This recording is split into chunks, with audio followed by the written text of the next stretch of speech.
Hello, everyone. Welcome back to the Fascinating Womanhood channel. On our channel, we talk about everything that has to do with developing femininity and building strong, long-lasting, loving relationships. I am Cherry Lynn, and I'm here with my mom, Dixie Andolin Forsyth. Hello. Hello. We are here today to talk about a subject a lot of you have requested, inspiring a proposal from your man. Don't you ever think of anything but getting married, Julie? There's been quite a few ladies who have expressed frustration that they've been dating their boyfriend, their significant other, for certain periods of time, and he just doesn't seem to be popping the question. And they get frustrated and they don't want to just take matters into their own hands. They don't know what to do. So we're here to help with that a little bit. Now, full disclosure, you did not go through this, right? You didn't go through this. You got engaged really quick, but I did.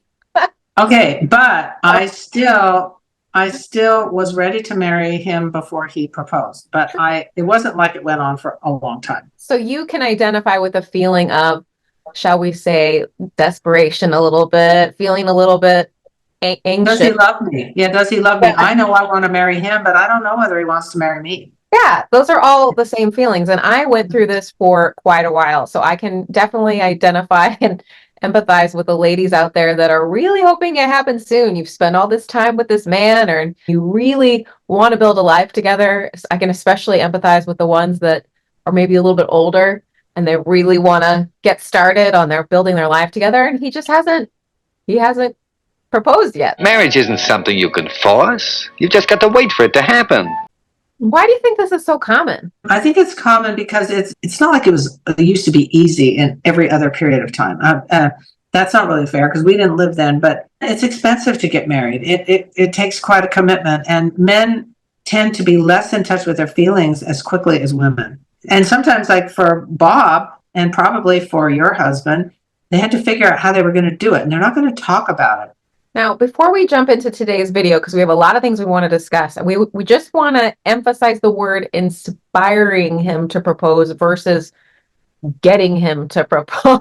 Why inspiring versus getting him? Because it needs to be his idea. You know, frankly, manipulating anyone into anything means that you're trying to get them to do something that they aren't sure they want to do or actually don't want to do, and you're kind of pressuring them, and you don't want to get married to anyone with any pressure on either side. It doesn't work well doing that. You want a relationship that lasts forever.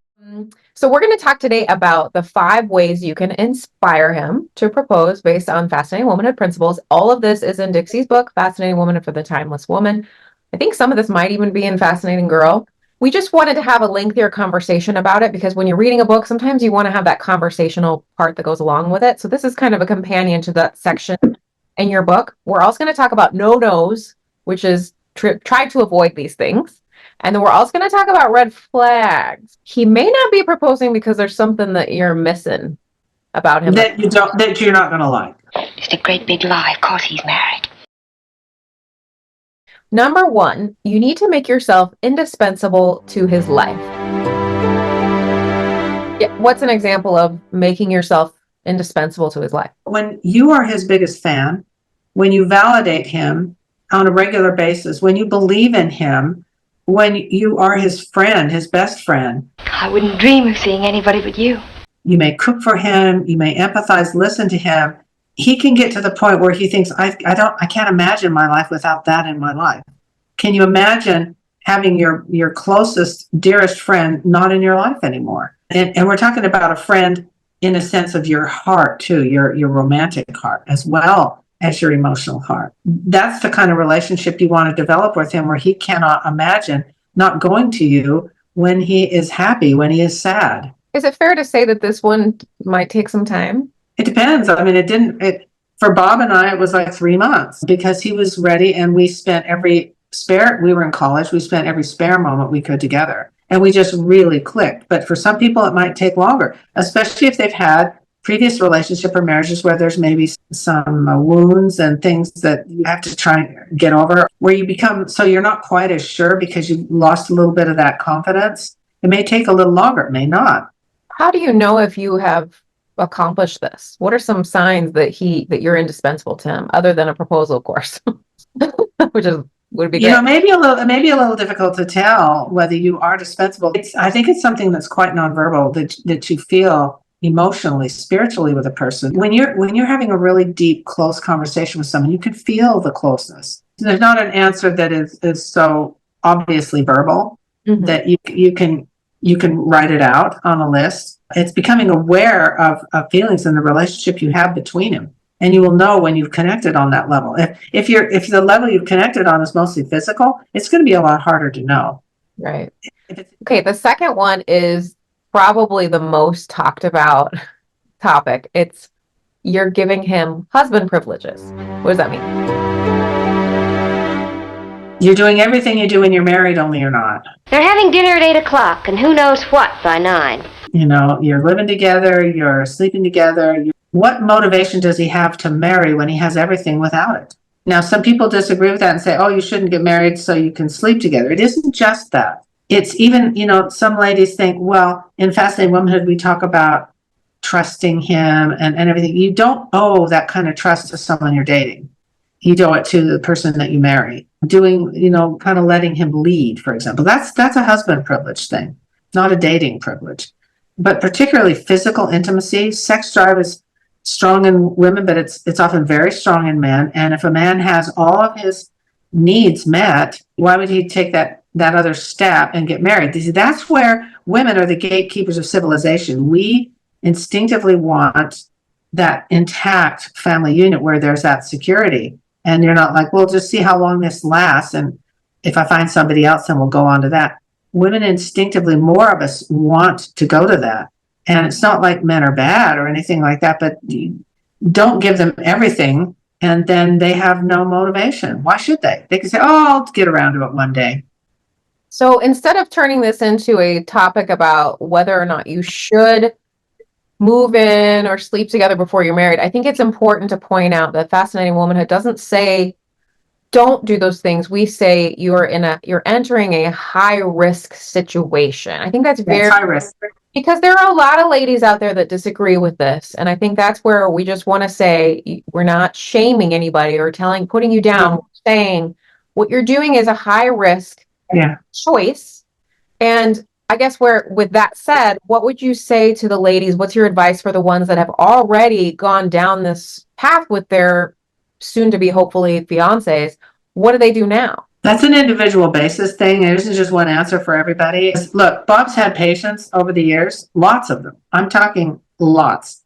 That they'll say, this is my fiance, and they've been a fiance for 16 years. No girl can marry a man she's been in love with for 15 years. Of course not. No, this is really common. Yeah. And a lot of times the women don't want that. The only way to not have that is to set some boundaries. You've already got a set pattern going here. Why do you want to change it? Okay, then you have to ask the lady, why do you want that changed? If he's satisfied with that, why do you want it changed? I know the answer for me, and I think you know the answer for you. I want that stability. It's a slippery slope into manipulation or ultimatums that we don't want to get into. You don't want to manipulate him and say, well, I'm going to withhold all these things from you that I've been giving you all this time because I want to get married. That's going to that sounds like a great way to set fire to your relationship. Especially if you have a child. Yeah. So you kind of dig yourself into a corner. It's very difficult, but then you have to ask yourself, why do you want to get married? here's my other approach to this is that husband privileges aren't just about sex. It's also about giving your whole self to somebody, which means giving them your life, making sacrifices for them, dropping everything for them. I mean, I know with my husband, when we were dating, he had moved away. We were doing long distance, and he had asked if I would move to the city he was living in, and I said no. I was like, I'm not. That's a big commitment. That would have been husband privileges, and I was like, I didn't say I'll move if you propose, because that would have been manipulative. Yeah, totally. I would have felt gross about that, but I was more like, I have a job here, and I have a life here, and my family's here, which was true. And I was like, I'm not ready. And you can do that. You can say, gosh, I really hope for this proposal, but I don't know. I've already gone down this path, and what am I going to do? There's other things you can do. And I think your sacrifices for him, those are really big too. Those are really well, big. Another thing is getting financially entangled with somebody. Like I've known women who've said, like their steady boyfriend, they'll say, can you loan me money for a car? Buying a pet together. or doing things like that is a husband privilege, is a family privilege. Letting him lead. He doesn't have a right to lead if you're not married. Right. You don't owe that to him. And just keeping that part of yourself a little bit more to yourself, because he hasn't earned that. It's not there. If you have children, you painted yourself into a lot bigger corner. And it takes a lot of courage to set boundaries with that. So. Okay, the third one is your cherished time. So this is about your time together being positive, loving, and joyful. Do you mean you're going to deliberately set out to trap him? Well, I know it's dreadful, but this is the kind of thing that men force us to do. When you're dating, it's almost magical when you're falling in love. And I hear stories from women that say that they're fighting all the time with this guy that they're dating, but they still want to marry him. I think this doesn't work really well. If you're in love with a man, the time that you're with him should be wonderful. Ultimately, your time with him is you bonding with him, connecting with him. If you're having major relationship issues and fighting, you really need to rethink that, because if you want to marry someone, that's what you're getting before. This goes beyond dating. This is also a marriage tip. So might as well just start this habit now, in my opinion, because you want in your relationship to avoid constant negative time together. And when we're talking about time together, I'm not talking about like you're just kind of like going somewhere together. This is like your cherished time together. If you're having dinner together, if you're having a date night, don't bring up something picking on him. I spent all I'd left of 2 weeks' salary fixing this dinner for you. I'll be eating in beaneries for weeks. Or nagging him, or gosh, when are we going to talk about marriage? Like that's the last thing you want to do. I'm jumping ahead, but that's the last thing you want to do. Or even say a subject. If he has a friend or a roommate that you don't like, don't get into that stuff. But why is this important? Why is this important about getting a proposal? Because you want to be somebody that he can't live without. Yeah. and he can live without somebody who constantly says, your mother's really weird, or things like that. You need to stay away from those things. Even if you know his mother and think she's got a lot of issues, this is not the place or time for that. There may never be a place or time for that. I have to say, of all 5 of these, when I was going through this and I wanted my husband to propose, I think this one was the biggest game changer for me, just for me, because we were doing long distance. The few times we talked on the phone, they had to be good. Even if I was tired and I didn't have time to talk to him, I was like, it's got to be good, because he's away. He's far away and I could lose him and he could lose me. So we've got to keep our time precious. And when we would visit each other, it was very special. And actually, it worked in the opposite way in a way, because we grew closer. And I remember you saying to me, next time you go visit him, make sure you make him something really tasty, something that he really loves. And I did. It really charmed him. And I didn't do it to get the proposal. I did it because I thought, I do want our time. I genuinely want our time to be really precious together. It's really short. There's something with men and food. Women need food too. But there's something with men and food and how bonding that can be if it's something delicious that you make it for him. It's a caretaker kind of thing without being motherly. And to this day, that very recipe is the thing he asked for on his birthday and like special occasions. So what is the 4th one? The 4th one is work on your life and your goals. That speaks to being patient. And that doesn't mean you say, sorry, I don't have time to go out with you, but don't be just waiting. And it doesn't mean that you're turning down a date or anything. You talk about things you're doing. I'm finishing a degree. I'm doing this. I'm doing that. You obviously have other areas of your life that are important to you too. There's nothing to it. It's very attractive to have your own life, and don't be afraid to have your own goals in your own life. There's some women out there that have this strange opinion that feminine women should be waiting for this guy to come and rescue her. And I guess in a sense that's kind of romantic, but it's actually not if you don't have your own goals and your own things that you're working on for yourself. It may not be a degree for some, it may be a job for some, it may be hobbies and things that you really want to accomplish before you get married, but don't just be sitting around waiting for him. He's going to think that you might be a little bit on the lazy side, or you might be someone that's not a lot of confidence, not a lot of self-esteem. That's not men as a sex like to pursue.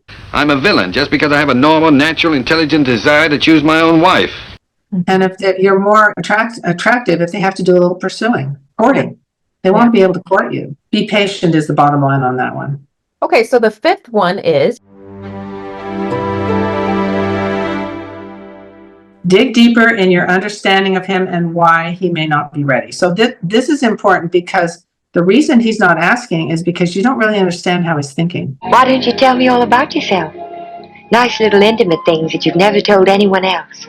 Does he like to be sure about things before he does things? Is he impulsive? You know, all those things are things you can learn about him. If he's worried about financial security, that could be a big clue. how do you figure all these things out, especially for the man that's pretty quiet? Getting to know him. For me, I had to be patient.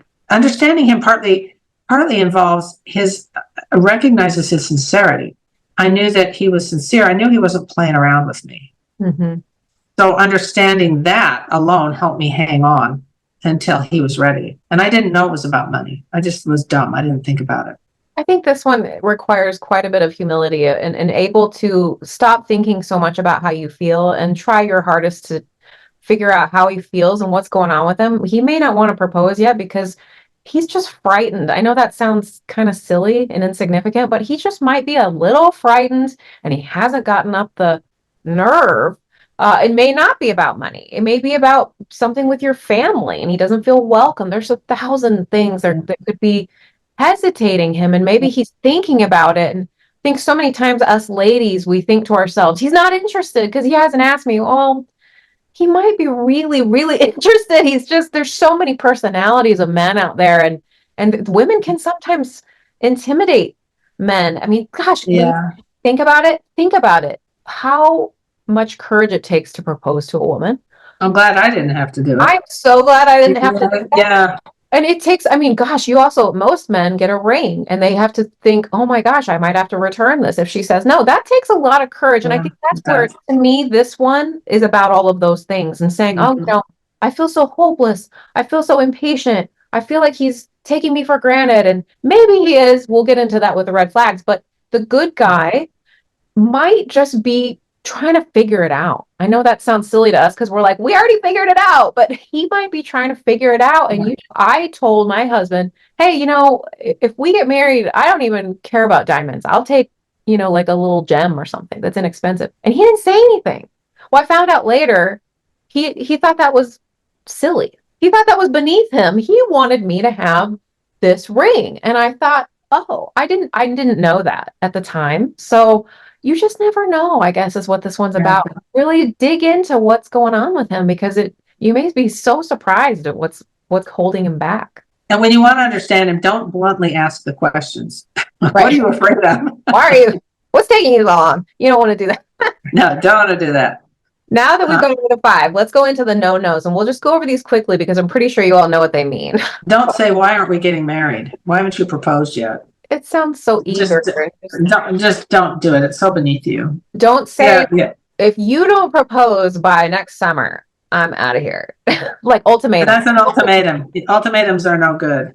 They're not attractive. They put him in a spot. It's manipulative. Is that really how you want to get married? Maybe some women are okay with it, but I'm not okay with it. I wouldn't. Well, and don't do these really obvious, embarrassing hints like putting a wedding magazine on, in his car on his side.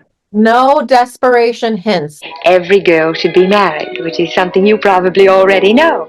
If you are the one that is starting to be the pursuer, just stay away from pursuing and just lean back.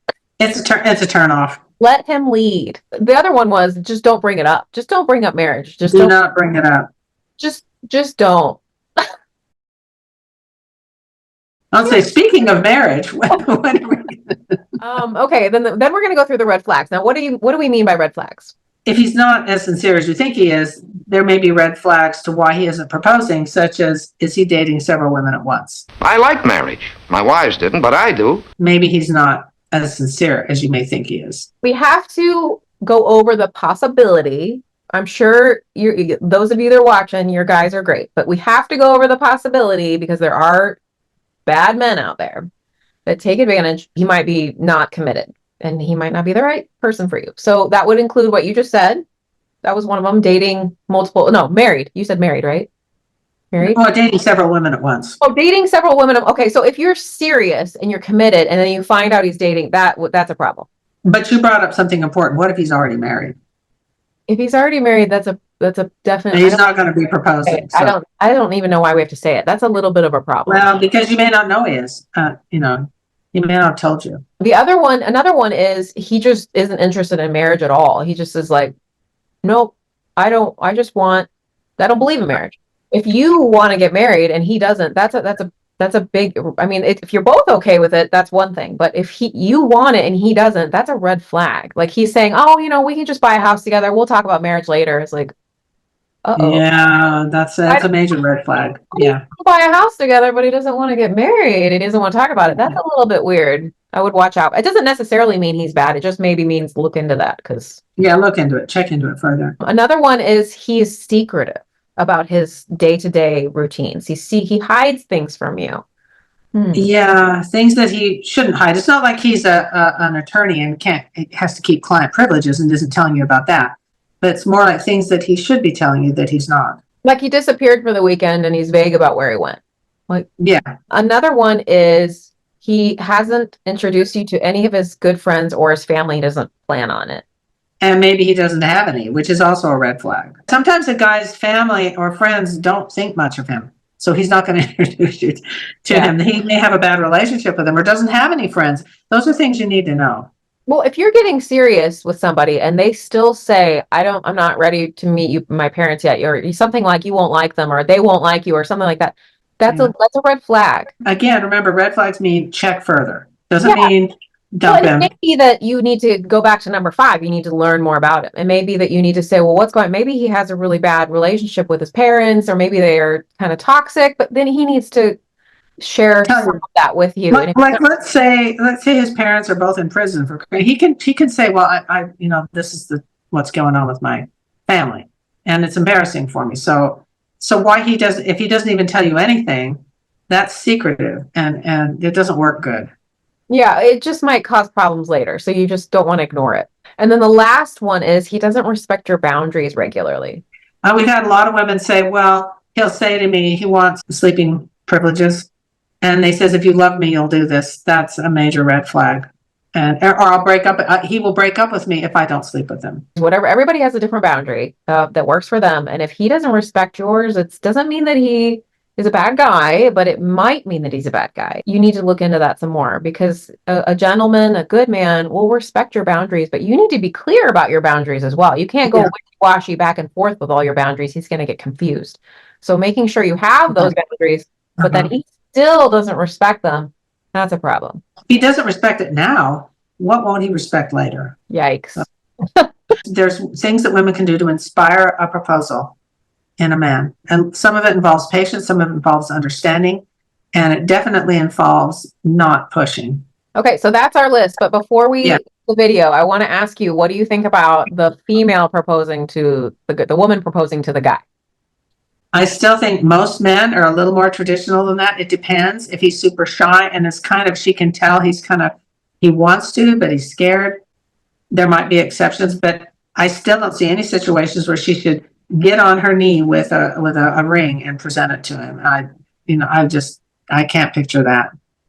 I wouldn't ever want to do this. I would never feel comfortable doing this, but I have known women that are comfortable with it. But I do have to say the women that I know that are comfortable with this or have been are the ones that are just feeling so desperate that they just, and then when it does end up happening that he proposes, they're so relieved that they didn't have to do it. But you got to know, and you can't just say, well, I'm sure he wants to, but you're absolutely wrong because it can backfire. If you're a lady out there considering proposing to your guy, just remember this. You got to live with that forever, that you were the one, which maybe you may be proud of it. I don't know, but you got to live with that forever, that you're the one that asked. And you also have to deal with the really tricky dance of rings. No, I don't know how you buy your own engagement ring. That's tricky. And if you make that work for you, then I think that's wow. Like, I don't know how I would be able to do that, but maybe some people make it work. But I think my opinion, it sounds like you're saying the same thing, is don't do it unless it's unless you're positive. And if you are going to do it, please do it in a way that's creative and feminine, and don't copy a guy by getting on your knees and like try to, if you have to do it and you feel like it's just your lot in life, that's just your path in life, then try to do it in a way that's feminine. And I don't know. Again, I It's still unique to a woman that a guy probably wouldn't do. like I wouldn't do, but I otherwise I would say try not stray away from that, because I've never known a man that's wanted a woman to propose. I've never known a man. I've known I women haven't that either. want to, but I've never known a man that's like, oh gee, I sure hope she proposes. Like I've never known a man like that. I So haven't either. There's a lot of men though. There may be a few out there, but I just don't know them. yeah, do you know any? Drop them down below. Tell Yeah. us about it, 'cause I've never met one, but I don't know one. I've definitely met the ladies that have wanted to do it or felt like they needed to, but I've never met the guy. So, well, that's all we have for today. We'd love to hear your comments and questions down below, and let us know that you're here watching with a like. And hopefully you subscribe to our channel already, so you get the little notifications when we have a new video coming out. We also have a members only part of our channel. You should definitely check that out. It gives you a chance to not only get Dixie's classes, which are so amazing and professionally filmed, but it also allows you to chat with Dixie every week live here on YouTube. And I gotta say, it's fun. You can ask any questions. I get to know you a little bit. You can just bring up topics, and it's fun. Yeah, and I'm on there too. You just can't see me, but I'm in there. But thank you so much for watching. Hope you will join us next time. Give us a little comment about a future video topic you'd like us to cover. We have a long going list of things we're working on, and we are doing a lot of singles topics. So if you have any more singles topics, those are some that we're really hoping to cover. And thanks, Mom, so much for being here and giving us all your amazing advice. And we'll see you next time. See you next time. Bye.